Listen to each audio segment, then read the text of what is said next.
آج 27 مئی کو عوامی ایکشن کمیٹی کی اپیل پر آزاد کشمیر بھر میں ریلیاں، جلسے، جلوس اور مظاہرے۔ مظاہرین نے حکومت کے خلاف شدید نعرے بازی کی۔ برنالہ، بمبر، جاتلاں میں احتجاجی مظاہرے اور ریلیاں منعقد کی گئی۔ میاں محمد ٹاؤن اور کھڑی شریف سے ایک بڑا جلوس میرپور شہر پہنچا، جبکہ چکسواری، ڈڈیال، ناڑ، کوٹلی، نکیال، پونچھ ڈویژن اور مظفر آباد ڈویژن میں بھی تاریخی اجتماعات منعقد ہوئے۔ مظاہرین میرپور میں پابند سلاسل اسیران کی رہائی کا مطالبہ کرتے رہے۔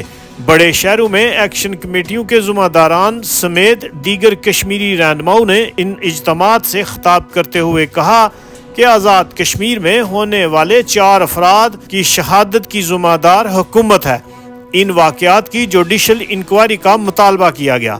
راولہ کوٹ میں عمر نذیر کشمیری نے کہا کہ حکومت نے ہمیشہ عہد شکنی کی۔ گزشتہ روز حکومت کی جانب سے آج کے احتجاج کو مؤخر کرنے کی درخواست کی گئی اور مذاکرات کی دعوت دی گئی، مگر ہم نے آج کے احتجاج کو مؤخر کرنے سے انکار کر دیا۔ مگر ہم پرامن لوگ ہیں، ہم مذاکرات کریں گے۔ تاحال ہم 5 جون کی کال نہیں دے رہے۔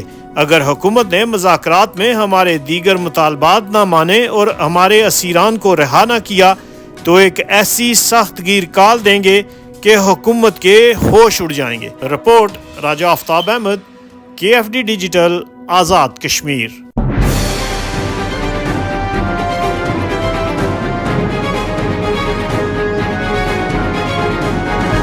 رہیے باخبر پل پل KFD ڈیجیٹل کے ساتھ۔